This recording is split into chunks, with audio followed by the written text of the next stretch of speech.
माहिती मनोरंजनाचा खजिना विविधा. गीत संगीत संवादाचा अनोखा संगम विविधा. तुमच्या सोनेरी क्षणांचा सोबती कार्यक्रम विविधा. विविधा विविधा.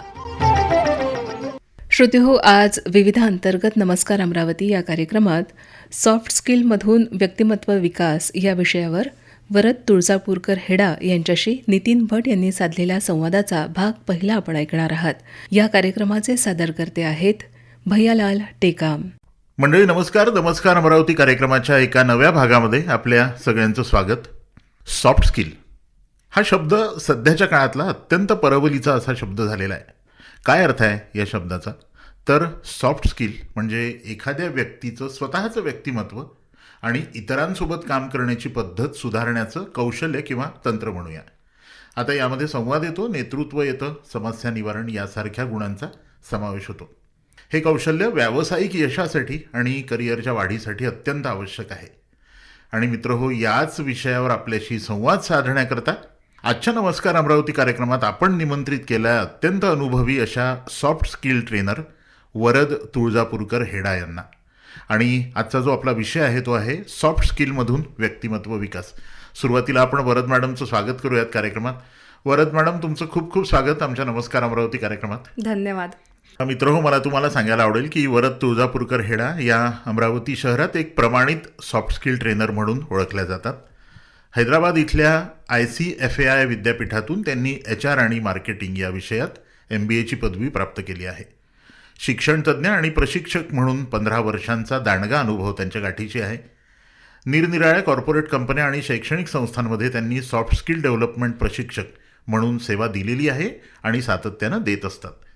सध्या त्या अमरावती शहरातल्या वेगवेगळ्या कंपन्या आणि संस्थांमधील कर्मचाऱ्यांच्या क्षमता विकासासाठी आणि प्रशिक्षणासाठी फ्रीलान्सर म्हणून कार्यरत आहेत. ICAI आणि IIMC अमरावती इथं रिसोर्स पर्सन म्हणजे तज्ज्ञ मार्गदर्शक म्हणूनही त्या काम करतात. जगविख्यात श्री हनुमान व्यायाम प्रसारक मंडळाच्या MBA विभागात त्या सॉफ्ट स्किल ट्रेनर आणि प्राध्यापिका म्हणून कार्यरत आहेत. वरद यांची जी प्रशिक्षण देण्याची पद्धत आहे ती व्यक्तीमध्ये सकारात्मक बदल घडवून आणणारी आहे. ग्रुप ट्रेनिंग, ज्याला आपण समूह प्रशिक्षण असं म्हणतो, आणि 1-on-1 मेंटॉरिंग म्हणजे वैयक्तिक मार्गदर्शन, अशा सत्रांमध्ये त्यांचं विशेष नैपुण्य आहे. तसा हा त्यांचा अगदी माफक परिचय मी तुम्हाला दिला मित्र, पण त्यांच्या व्यक्तिमत्वाचा उलगडा तुम्हाला त्यांच्या बोलण्यातून होणारच आहे. आणि आजचा आपला चर्चेचा विषय परत एकदा मी तुम्हाला सांगतो, सॉफ्ट स्किलमधून व्यक्तिमत्व विकास. चला तर मंडळी, वरद तुळजापूरकर हेडा यांच्याकडून जाणून घेऊयात यशस्वी व्यक्तिमत्वाची काय काय रहस्य असतात. वरद मॅडम नमस्कार, खूप खूप स्वागत तुमचं नमस्कार अमरावती कार्यक्रमामध्ये. नमस्कार. आणि खरं तर आजचा जो विषय आहे सॉफ्ट स्किल, साधारणपणे हा कानावरून खूपदा जाणारा शब्द आहे. बरोबर. पण तरी अनेकांना हा प्रश्न असतो की काय सॉफ्ट स्किल म्हणजे काय? तुम्ही विषयाचं इंट्रोडक्शन खूपच चांगलं दिलंय सुरुवातीला, पण त्यात मी अजून काही पॉईंट्स ॲड करू इच्छिते.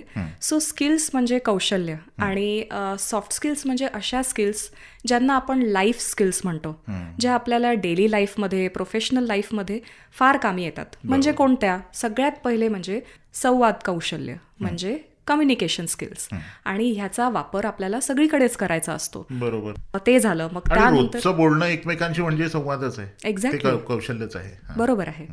त्यानंतर टीमवर्क, एकत्रितपणे काम करणे, आवड निवड सोडून प्रत्येकाला एक्सेप्ट करून त्यात कसं काम करणे, बरोबर. लिडरशिप, नेतृत्व जे तुम्ही म्हटलंच आहे. सो सगळ्यांना घेऊन चालणे, आणि ते कशा प्रकारे, प्रत्येकांचे मी जसं म्हटलंय मतं वेगळे असतात, पण त्यांना तरी एकत्रितपणे घेऊन चालणे. त्यानंतर सगळ्यात महत्त्वाचं म्हणजे आत्मविश्वास, कॉन्फिडन्स बिल्डिंग. सो आत्मविश्वासाने काम करणे. आता आपण सध्या बघतोय की बऱ्याच वेळेस बऱ्याच लोकांची मेंटल स्टेट कॉम्प्रोमाइज असते बऱ्याच ठिकाणी. म्हणजे कसं? छोट्या छोट्या बाबतीत स्ट्रेस घेणे किंवा आत्मविश्वास लूज करणे, म्हणजे हे मी करूच शकत नाही किंवा हे माझ्याच्याने होऊच शकणार नाही.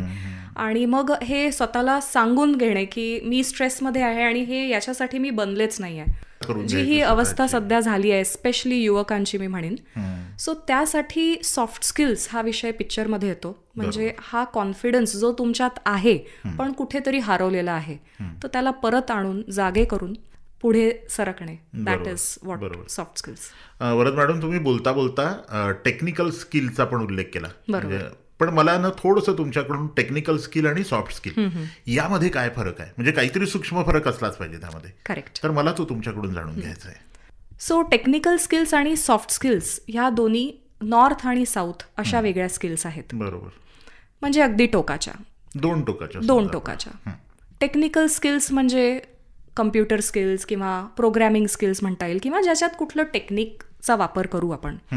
सॉफ्ट स्किल्स म्हणजे ह्या कम्प्लिटली पर्सनॅलिटी बेस्ड स्किल्स असतात. बरोबर. म्हणजे आपल्याकडे बऱ्याच गोष्टीचं टॅलेंट असू शकतं, पण त्याला एक्सप्रेस करण्याचा जो एक कौशल्याचा पार्ट असतो ते म्हणजे सॉफ्ट स्किल्स. बरोबर. मी एक उदाहरण देते की कुठली गोष्ट सपोज तुम्हाला पटवून द्यायची आहे कोणाला.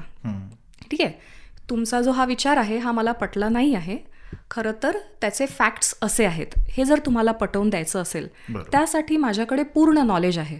पण जर ते आहे टेक्निक जे मला माहिती आहे, पण ते मला समोरच्याला पटवून देण्यासाठी मला कॉन्फिडन्सची आणि कम्युनिकेशनची गरज आहे. हे व्यक्तिमत्वात आलं मग. करेक्ट. हां. म्हणूनच मी त्याला लाईफ स्किल्स म्हटले आहेत, खरं, की माझ्याकडे टॅलेंट असून मला ते एक्सप्रेस करता आलं पाहिजे. त्यामुळे आजच्या काळात मी म्हणेन टेक्निकल स्किल्स आणि soft skills they work together.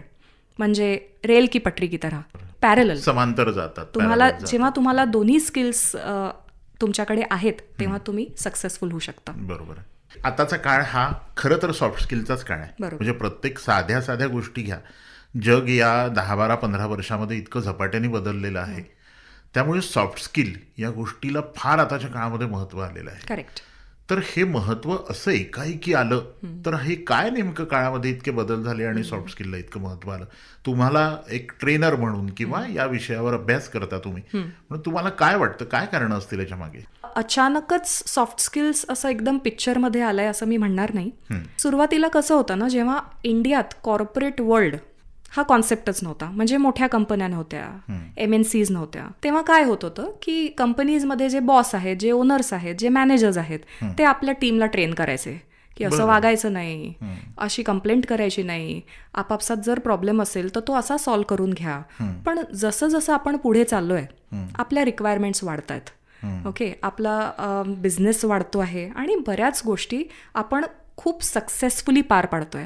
आता याच्यात काय होतंय की प्रत्येक ठिकाणी ओनर्स, मॅनेजर्स हे प्रत्येक गोष्टीकडे लक्ष देऊ शकत नाही. जिथे 1000 एम्प्लॉईज आहेत, जिथे 40 एम्प्लॉईज आहेत, मे बी 10च एम्प्लॉईज आहेत, पण आता इथे प्रत्येकाला समजवणे की कम्युनिकेशन कसं असलं पाहिजे, आपापसात काम कसं केलं पाहिजे, प्रॉब्लेम्स कसे सॉल्व्ह केले पाहिजे, किंवा ग्रीव्हियन्स किंवा कंप्लेंट्स कशा हँडल केल्या पाहिजे, कस्टमरला हॅपी कसं केलं पाहिजे, या सगळ्यासाठी असं काहीतरी हवं जिथे कोणी ट्रेनिंग देऊ शकेल, किंवा असा काहीतरी विषय हवा जिथे ह्या सगळ्या गोष्टी कव्हर झाल्या पाहिजे.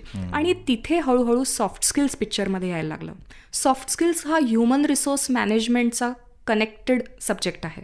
सो तिथे सॉफ्ट स्किल्स ट्रेनिंग पिक्चरमध्ये यायला लागलं की बाबा आता कॉर्पोरेटमध्ये जर तुम्हाला काम करायचं आहे तर तुम्हाला नीट नेटके राहणे, प्रेझेंटेबल राहणे, कम्युनिकेशन पोलाइटनेसनी करणे, हे सगळं पिक्चरमध्ये आलं. खरं खरं खरं. आणि हळूहळू जिथे सॉफिस्टिकेशन आलं तिथे कम्युनिकेशन आलं. खरं. हे काम करून घे पटकन, असं तुम्ही जर आता एम्प्लॉईला बोललेत म्हणजे तर ते आदेश काम होणार नाही. देण्यापेक्षा हां, हे काम राहिलेलं आहे तर ते आज कम्प्लीट झालं पाहिजे. ह्या पद्धतीने जेव्हा ते बोलल्या जाईल तेव्हा तो एम्प्लॉई व्यवस्थित काम करेल, हे लक्षात आलेलं आहे. खरं आहे. त्यामुळे सॉफ्ट स्किल्स एकदम पिक्चरमध्ये आलाय. आज आपल्या नमस्कार अमरावती कार्यक्रमामध्ये ज्या पाहुण्या आहेत, सॉफ्ट स्किलमधून व्यक्तिमत्व विकास या विषयावर बोलण्याकरता आलेले आहेत वरद तुळजापूरकर हेडा. वरद मॅडम, आपण हे गाणं ऐकण्यापूर्वी सॉफ्ट स्किलचं महत्त्व या काळामध्ये फार वाढलं आहे याबद्दल बोलत होतो. बरोबर. आणि संवाद हा त्यामध्ये थोडासा आला होता. तुम्ही जसं कम्युनिकेशन म्हणजे संवाद, म्हणजे तुम्ही एक संवादाचं उदाहरण दिलंच की हे काम करून गे रे, असं करण्यापेक्षा ते काम आज जर झालं तर बरोबर असेल. तर एक बोलण्याची पद्धत असते. बरोबर ना? म्हणूनच हा प्रश्न त्या अनुषंगाने येतो की संवादामध्ये होणाऱ्या सर्वसाधारणपणे चुका काय असतात लोकांच्या? संवादात आपण रोजच्या जीवनात सुद्धा इतक्या चुका करतो आणि आपल्याला त्या लक्षात येत नाही. सो माझं असं खूप मत आहे की आपले रिलेशन्स, मग ते पर्सनल असो किंवा वर्क रिलेटेड असो, हे कम्युनिकेशनवर बेस्ड असतात. खरंय. सततच काही ना काही प्रॉब्लेम्स येत असतात आणि त्यावर आपल्याला कम्युनिकेशन करायचं असतं, डेली कम्युनिकेशन करायचं असतं. सो प्रोफेशनली मी सांगेन की काही चुका आहेत ज्या आपण प्रकर्षाने करतो. त्यातली पहिली म्हणजे स्पष्ट न बोलणे. अच्छा. ते कालचं जे काम होतं ते केलं का, तर समोरचा व्यक्ती समजतच नाही काल माझ्याकडे 5 कामं होती, हे कुठलं काम आहे. आता कुठलं त्यातलं. करेक्ट. आणि बॉस जो बोलतोय तो ऑलरेडी एवढा स्ट्रेस्ड आउट आहे किंवा टेन्शनमध्ये आहे की त्याला असं वाटतं की मी जे विचारतोय त्याचं उत्तर मिळालं पाहिजे. मग हे स्पष्ट बोलल्या नाही गेलं. दुसरी गोष्ट, संवाद म्हणजे नुसतं बोलणे नव्हे, ऐकणे सुद्धा, ज्याला आपण लिसनिंग स्किल्स म्हणतो. हो, खरं आहे. कारण उत्तर देण्याकरता ऐकायचं नसतं, तर ऐकायचं म्हणून ऐकायचं असतं. करेक्ट. खरं. त्यामुळे लक्षपूर्वक जर ऐकल्या नाही गेली कुठली गोष्ट तर संवाद चुकतो. बरोबर.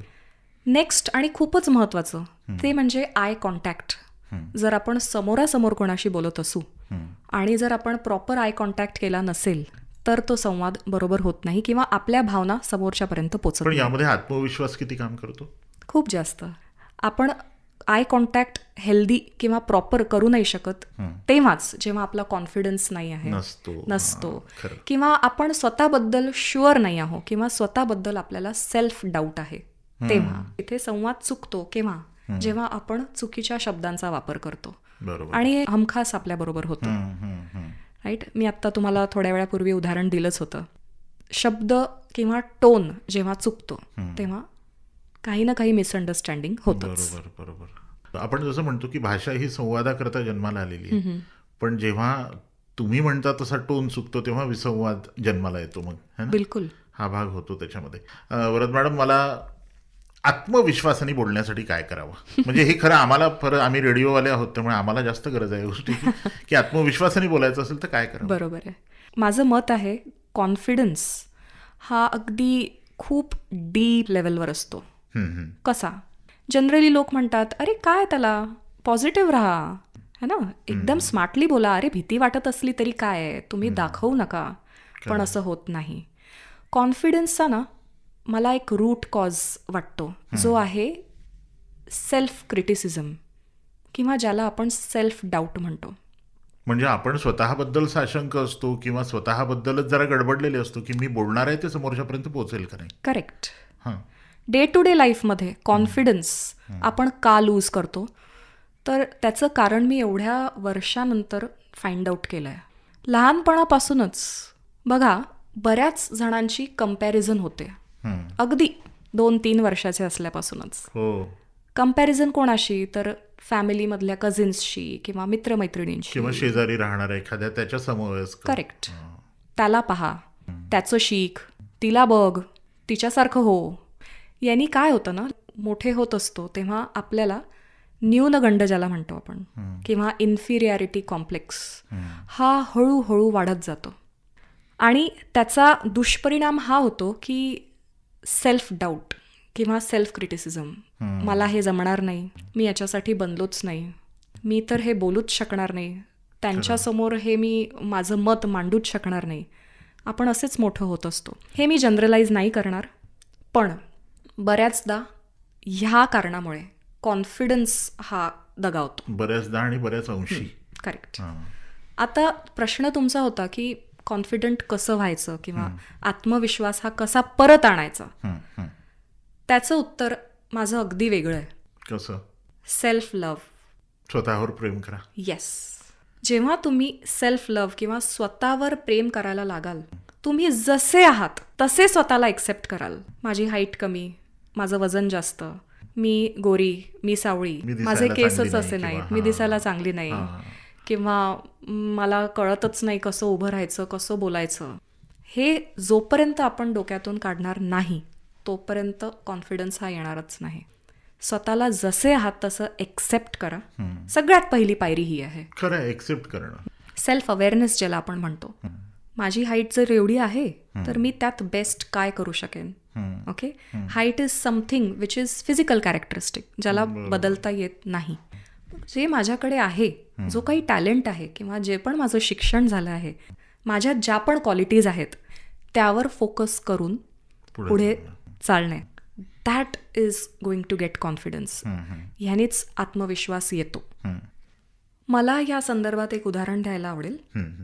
आपल्या सगळ्यांचेच आवडीचे ऋतिक रोशन. ऋतिक रोशनचं जर तुम्ही अर्ली लाईफ पाहिली तर त्यांना असा काही प्रॉब्लेम होता की ते प्रॉपर कम्युनिकेशन करूच शकत नव्हते. बरं. बोलताना अडखळायचे, स्टॅमर करायचे आणि त्यामुळे त्यांचा कॉन्फिडन्स खूप लो झालेला. बट काय कामी आलं ते सेल्फ लव्ह आणि सेल्फ अवेअरनेस.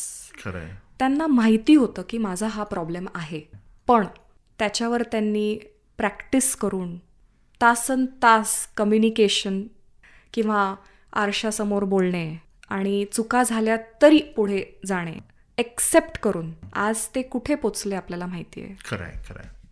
सक्सेसफुल सुपरस्टार्सपैकी एक आहे. यशाच्या शिखरावर ज्याला म्हणतो. पण बरंच मॅडम, यामध्ये आता एक खरंच मनात आलं सहज म्हणून विचारतो की आईवडिलांची भूमिका काय असावी अशा बाबतीमध्ये? लहान मुलांची अशी तुलना करू नये वगैरे, हे थोडंसं आईवडिलांनी पण समजून घ्यायला पाहिजे ना. 100%. जेव्हा मी तुम्हाला सांगत होते, तुम्ही अगदी बरोबर ती गोष्ट पकडली आहे. चाइल्डहूड जे मी तुम्हाला सांगत होते, जी कंपॅरिझन होते ती आई वडीलच करतात. खरं आहे. ह्या गोष्टीला 2 बाजू आहेत. एक, जिथे मुलांमध्ये इन्फिरियरिटी कॉम्प्लेक्स येतो कंपॅरिझनमुळे. आता जुनी गोष्ट, न्यूनगंडाची भावना ज्याला आपण म्हणतो. हो. हां. ही आता जुनी गोष्ट होत चालली आहे. कारण आता मी बघते आहे की काही मुलांमध्ये सुपिरियरिटी कॉम्प्लेक्स पण आहे, ओव्हर कॉन्फिडन्स आहे. परत हा माझा विषय नसला तरी मी इथे ही गोष्ट ऍड करू इच्छिते. नाही, पण खरं म्हणजे हे माध्यम रेडिओसारखं माध्यम आहे की या माध्यमातूनच या गोष्टी बोलल्या गेल्या पाहिजेत. बरोबर आहे. खरं. पॅरेंटिंगचा खूप मोठा हात आहे मुलांच्या कॉन्फिडन्स बिल्डिंगमध्ये. न्यूनगंड का येतो? कारण तुम्ही कम्पेअर करता आहात तुमच्या मुलांना. कुठेतरी तुझ्यात कमी आहे हे त्याला बजावून सांगताय, त्याला हॅमर करताय. वर्षानुवर्ष तो हे ऐकतोय की मी बंड आहे, मी बदमाश आहे, मी असाच आहे. काय ऐकतच नाही हा मुलगा. मग हा मोठा होऊन हे समजायला लागतो की मी असाच आहे. याचा दुसरा जो पार्ट आहे, ज्याला मी सुपिरियरिटी कॉम्प्लेक्स म्हणते, जो मी आजकालच्या जनरेशनमध्ये बघते, ओव्हर कॉन्फिडन्स. हो, हे पण झालेलं आहे ना. परत पेरेंटिंगचाच रोल त्यात. कोई बात नाही बेटा, काय झालं, शाळेत मार खाल्ला, तू का नाही त्याला मारलं? मग तू पण एक देऊन द्यायची होतीस त्याला. पुढच्या वेळेस मार खाऊन यायचं नाही घरी, परत देऊन यायचं त्याला एक ही मार. बंडखोरी पण बरेचदा घरून शिकवली जाते. करेक्ट. आणि मग असे मुलं ओव्हर कॉन्फिडंट फील करतात. मग परत ओव्हर कॉन्फिडन्स असो किंवा लॅक ऑफ कॉन्फिडन्स असो, दोन्ही प्रॉब्लेमॅटिक आहेत. खरं आहे. आपण असं विचार करूया की आता बालपणाकडून आपण मग तरुणपण किंवा त्या काळातलं सगळं डेव्हलपमेंटचा विचार, इंटरव्ह्यू, नोकरी करता इंटरव्ह्यूला जाणे. करेक्ट. तर सॉफ्ट स्किल हे इंटरव्ह्यू करता जाणाऱ्या उमेदवाराला कुठल्या अनुषंगाने कामी येणारी गोष्ट आहे? आता बघा, इंटरव्ह्यू असं म्हटल्याबरोबरच भीती उत्पन्न होते. खरं आहे. झोप लागत नाही उद्या इंटरव्ह्यू म्हटलं. ऍब्सोल्युटली. आता हे कम्प्लिटली नॅचरल आहे. ठीक आहे. पण आता इंटरव्ह्यू प्रिपरेशन किंवा इंटरव्ह्यू टेक्निक्स म्हणजे काय? तुमच्याकडे तुमचा रेझ्युमे आहे किंवा CV आहे, त्यात तुम्ही सगळं काही सांगितलेलं आहे की तुम्ही किती एज्युकेशन घेतलं आहे किंवा तुम्ही कुठे काम केलं आहे, अनुभव काय आहे तुम्हाला, एव्हरीथिंग. तुम्ही तयार आहात त्यासाठी. खरं. पण भीती कसची वाटते माहितीये का? तिथे जाऊन बोलण्याची. म्हणजे काय, परत कम्युनिकेशन आलं, परत कन्व्हिन्सिंग आलं, कॉन्फिडन्स आला. रात्री झोप लागणारच नाही उद्या इंटरव्ह्यू आहे तर. खरं आहे. राईट. पण तिथे गेल्यावर शेवटी तुमचा परफॉर्मन्स कसा होतोय त्यावर तुमचा रिझल्ट आहे. करेक्ट. त्यामुळे स्वतःची तयारी ही झालीच पाहिजे. आणि ती तयारी सगळ्यात पहिले होते सेल्फ अवेअरनेस आणि सेल्फ कॉन्फिडन्सने. परत सॉफ्ट स्किल्स इथेच पिक्चरमध्ये येतात. बरोबर बरोबर. मनाची तयारी. आता ती कशी होते? टॅलेंट तुम्हाला एक्सप्रेस करायचं आहे ना. तुम्ही तुमच्या एज्युकेशनमध्ये किंवा अकॅडमिकली तुम्ही सक्सेसफुल आहात, अकॅडमिक्स तुमचे खूप चांगले आहे, पण त्याला एक्सप्रेस करताना problem solving, decision making, leadership, convincing, ह्या सगळ्या स्किल्स पिक्चरमध्ये येतात. बरोबर. ओके. ते इंटरव्ह्युअरला पटवून देता आलं पाहिजे. मी काय आहे हे मला सांगता आलं पाहिजे. इंटरव्ह्यूमध्ये प्रेशर बिल्ड केलं जातं, ते प्रेशर सस्टेन करता आलं पाहिजे. त्यासाठी तुमची बॉडी लँग्वेज, तुम्ही कुठले कपडे घालून आला आहात इंटरव्ह्यूला, या सगळ्यावर मार्क असतात. बरोबर. सगळ्यात महत्त्वाचं, सॉफ्ट स्किल्समध्ये मी कुठलंही सेशन घेताना पहिली गोष्ट ही सांगते, ती म्हणजे स्माईल. ओके.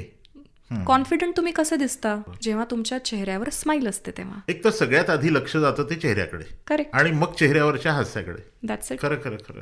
स्माईल ही आजकाल मिसिंगच आहे. पण तुम्ही बघा जनरली लोकांच्या चेहऱ्यावर टेन्शन, फ्रस्ट्रेशन, इरिटेशन हेच दिसतं. अगदी विश्वाची चिंता असल्यासारखा चेहरा Correct. करून असतात काही लोक. स्माईल ही मिसिंगच आहे. इंटरव्ह्यूच्या रूममध्ये एंटर करताना जर तुम्ही सुरुवात स्माईलनी आणि ग्रीटिंग म्हणजे good morning ma'am, good afternoon everyone and a smile, जर तुम्ही अशी एंट्री केली ना, फर्स्ट इम्प्रेशन तुम्ही दिलेलं आहे खरंय. इंटरव्ह्युअर्सना. That's the best part. आणि तेच लक्षात ठेवेल तो आणि मग त्या अनुषंगाने तो प्रश्न विचारताना पण तो पण पॉझिटिव्हच राहील जो कोणी प्रश्न विचारणार असेल. इंटरव्ह्युअर्स जवळपास 20-25 इंटरव्ह्यूज घेतात. तर बरोबर. एक जो चेहरा असतो ना, जो त्यांना स्माइलिंग दिसतो किंवा कॉन्फिडंट दिसतो, त्यांना तिथे इंटरेस्ट. मंडळी नमस्कार. अमरावती कार्यक्रमात आज आपल्या सोबत आहे soft skill trainer Varad Tuljapurkar Heda आणि आपण अगदी आता शेवटची 2 मिनिटं मंडळी आपली मुलाखतीची राहिलेली आहे. मला वरद मॅडम जाता जाता तुम्हाला विचारायला आवडेल की बॉडी लँग्वेज, ज्याला मराठीमध्ये शुद्ध भाषेमध्ये देहबोली असं म्हणतात, ती फारच महत्वाची असते. अगदी तुम्ही कुठल्याही क्षेत्रात काम करत असा, अगदी घरी गृहिणी म्हणून काम करत असा की तुम्ही एअर होस्टेस म्हणून काम करत असा, सगळीकडे ती देहबोली बॉडी लँग्वेज काम करत असते. करेक्ट. त्याच्याबद्दल सांगा ना मला. आता बॉडी लँग्वेजमध्ये आपण स्माईलबद्दल ऑलरेडी बोललो आहोत. त्यात बऱ्याच इतर गोष्टी आहेत, जसे तुम्ही कसे उभे राहता, कसे बसता, कसे चालता, तुमचे फेशियल एक्सप्रेशन्स. जसं कोणी बोलत असेल तर आपण नॉड करतो ना, मान हलवतो, त्यांनी समोरच्याला कळतं की तुमचा इंटरेस्ट आहे. रिस्पॉन्स देणं. करेक्ट. तो एक बॉडी लँग्वेजचा पार्ट आहे.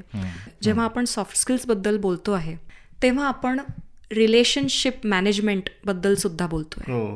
मग तो बॉस असो किंवा एम्प्लॉईज असो किंवा रिलेटिव्ज असो, कोणीही असो, आपल्याला रिलेशनशिप ही मॅनेज करावीच लागते. खरंय. त्यात बॉडी लँग्वेजचा खूप मोठा रोल आहे. तुमचं वागणं, तुमचं बसणं, तुमचे हातवारे, ज्याला आपण जेस्चर्स म्हणतो, यात तुम्ही सगळं काही सांगू शकता. खरंय. म्हणजे कसं, तुम्ही रागात आहात किंवा तुम्ही अगदी तुम्हाला खूप वाईट वाटलं आहे किंवा तुम्ही हर्ट झाले आहात किंवा तुम्ही इरिटेटेड आहात, इंटरेस्टेड नाही आहात, हे सगळ्या सगळं भावनांचं प्रकटीकरण होतं तिथे. करेक्ट. त्यामुळे जेस्चर्स किंवा आपले हातवारे त्यांच्याकडे लक्ष देणे, तुम्ही कसे चालत आहात, कसे बसतात, कोणी तुमच्याकडे बोलायला येतंय तर तुम्ही लॅपटॉपमध्ये अगदी गुंतले आहात आणि तुम्ही नीट बघून सुद्धा बोलत नाही आहात का, तुम्ही कसे उभे आहात, रिस्पेक्ट तुम्ही देता का समोरच्याला, या सगळ्या गोष्टी बॉडी लँग्वेजमध्ये असतात. बरोबर आहे. आणि सॉफ्ट स्किल्स मी म्हणेन की यशाची गुरुकिल्ली आहे. खरंय. आपण खरं तर वरद मॅडम आता आजच्या भागापुरतं इथे थांबतो आहोत. उद्या परत या अनुषंगाने काही प्रश्न आहेत ते घेऊन आपण परत भेटणार आहोत. नक्कीच. तर आजच्या भागापुरतं इथेच थांबूया आणि उद्या परत भेटूयात. नमस्कार. नमस्कार. श्रोतेहो, आत्ताच आपण विविध अंतर्गत नमस्कार अमरावती या कार्यक्रमात सॉफ्ट स्किलमधून व्यक्तिमत्व विकास या विषयावर वरद तुळजापूरकर हेडा यांच्याशी नितीन भट यांनी साधलेला संवादाचा भाग पहिला ऐकलात. या कार्यक्रमाला निर्मिती सहाय्य दिलं होतं अवंती मोरे यांनी. तांत्रिक सहाय्य सुनील डफडे आणि गजानन भुसकुडे यांचं होतं. तर या कार्यक्रमाचे सादरकर्ते होते भैयालाल टेकाम. माहिती मनोरंजनाचा खजिना विविधा, गीत संगीत संवादाचा अनोखा संगम विविधा, तुमच्या सोनेरी क्षणांचा सोबती कार्यक्रम विविधा. विविधा विविधा.